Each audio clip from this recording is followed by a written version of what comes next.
There's a lot of hilarious gripes surrounding Sekiro Shadows Die Twice. The first time I saw this drama about accessibility, I thought people were pulling my chain. Game journalists once again treating this game as if it's some sort of sentient threat, all because it was created by From Software. It gets a little bit juicier if these professional journalists are using cheat engines to openly slow down the final boss of Sekiro, as if they jack themselves off to their favorite porn star's face as a sense of pride and accomplishment. I think you need to wake up to the reality of the situation if this is something you bragged about. You really didn't achieve this accolade without breaking the game in your favor. You really didn't learn the techniques that centered around that boss to overcome adversity. You really didn't take the time to master the boss patterns to counterattack and win efficiently. You didn't win properly because you didn't try. You cheated. This is the main problem I have with game journalism as a whole. These casual gamers who whine and turn the idea of accessibility into an excuse just to win by any means necessary because they need their hand held. Now, I'm going to be fair. I'm going to go out on a limb and say there are genres that are rife with particular challenges that aren't meant for everyone. There can be games that aren't particularly fair to the player in terms of what they offer as trial and error, or premises conceived with bullshit artificial difficulty in mind. There can be absolutely terrible dog shit boss fights in mind that are just a chore to slog through given the circumstances. A perfect example would be The Evil Within 1, which had boss battles that you can get one-shotted if you weren't careful. There's also DLC for Metal Gear Rising, where you can play with Sam and Armstrong is present as the final boss. He can completely fuck you sideways with a meteor move that wasn't present in the main game, nor is it fair in the DLC.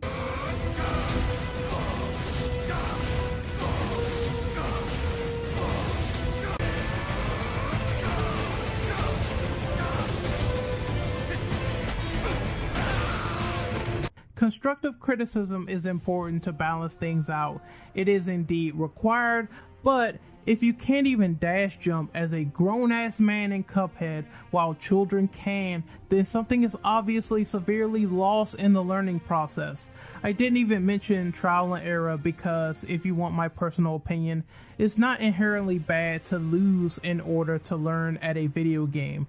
I've been getting my ass kicked in Devil May Cry 5 and Bloody Palace as an example. I've died on stage 59 before making solid progress with my second attempt, only to reach stage 70. It's not a bad gap. You might get annoyed for losing, but eventually you become educated on familiar tactics to succeed. This is when you decide to take that time, to take that application and play the game more as it grows on you. The more you like it, the more you want to learn. I do enjoy the options with a difficulty selection to know where I stand with a game before conquering it and going to a higher difficulty. However, I think it's more detrimental to choose not to learn in a video game, to choose not to learn the mechanics present. Modern gaming already offers plenty of handicaps on a silver platter: save areas, easy fatalities, checkpoints, adaptive difficulty, encounter skipping, automatic moves that extend combos for you. Way back in the past, gamers weren't even privy to all of these mechanics. If you lost all your lives, get fucked, cunt. It's right back to the beginning of the game with the idea of losing all your progress if you didn't get good, period. You have to ask yourself a very simple question. What is the point of overcoming this adversity if this isn't enough for you? What is the point of playing a game if we have early unlocked content that Capcom is charging you for money with these two bonuses?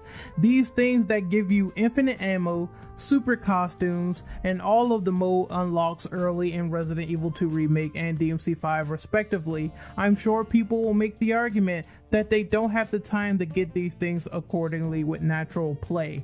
Well, why don't you make the time and try to learn what the game tells you? Don't get me wrong, you can do whatever the fuck you want with your money, that's your prerogative, but personally, if you buy these unlocks trying to slide in at the Cool Kids Club, trying to pretend that you rightfully earned it, then you're only lying to yourself about it. This warps into a bigger issue when we talk about condescending game journalists and reviewers. Reviewers hating the idea of getting good in a game when that's how you should naturally progress when you play something frequently that doesn't have a learning curve steeper than Mount Fuji's ass. I could understand if this was a fighting game where the meta is different. Some people are obviously more skilled than others. I get that. That makes perfect sense. Although I still don't get how able-bodied individuals failing to learn can get virtually outclassed by disabled gamers willing to put in the time and dedication to do a better job at Sekiro despite their physical and mental limitations. Maybe these guys should be the ones at the helm getting paid at game journalism and not you. Accessibility is not an excuse to not learn and overcome. Accessibility is not an excuse to use the pay to win button without trying the game yourself. Accessibility is not an excuse to not be honest and say a game just isn't meant for you. If you're going to act like this about Sekiro, not realizing that From Software really doesn't put in easy modes in games like this, then I have to question your awareness. They never did it during Demon Souls in 2009, and maybe you should do your homework first, considering you think they should do it now. I don't want this premise of any video game to be ruined just because there's a little challenge involved. I don't want good boss fights to be ruined with hand holding because the loudest person in the room didn't learn how that boss operated. I can see the other side though. I want games to be balanced, fair, and fun. If they are, then there's no need to pay to win, right? The method of easy unlocks or cheats should be coordinated as they are, because your rank is lowered for using these things in Resident Evil 2 and DMC 5 respectively. You can't earn achievements in GTA if cheats are on, and you can't get trophies by playing Uncharted 4 on Explorer mode. Accessibility is not a free pass to skate through the entire game. Learn, adapt, and overcome, or I would say they should go back to the olden days where if you got caught trying to cheat, trying to skate your way through on easy mode, then you got ridiculed by the game itself again and again and again.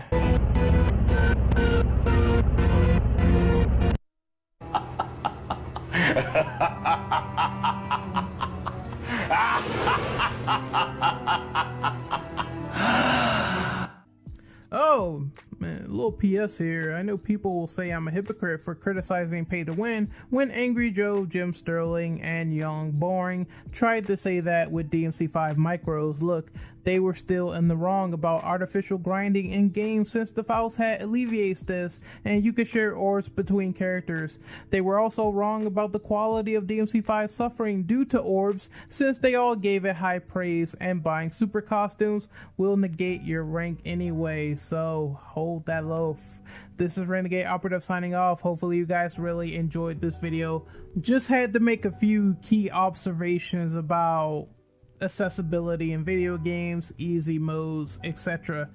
Modern gamers, they really have it good now because, like I said, back then, if you lost all your lives, you're starting that game over back to the beginning. And guess what? You have to learn to adapt because you don't have checkpoints, you don't have saves, you don't have all this good shit now. So I think some people, they really should be happy, they really should be satisfied. Otherwise, I guess they wouldn't be gamers anymore if games were like old Genesis games or NES games, and they probably wouldn't find any love within them whatsoever.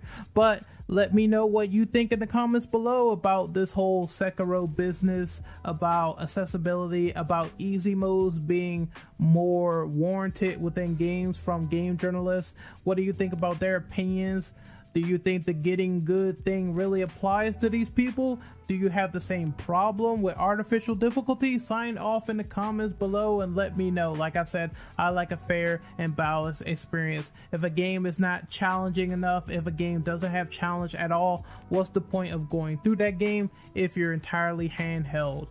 Like I said, tried to make some good points in here. I think I did a good job. I'm fucking tired. I spent all night listening to WrestleMania, man, and it kept me up for like 6 hours, and I'm tired. Vince, never do this again. Anyway, remember, like, share, subscribe, and comment. Have fun. Let's do it. I'm tired. I'm signing out for real this time. Later. Take care and be wonderful people.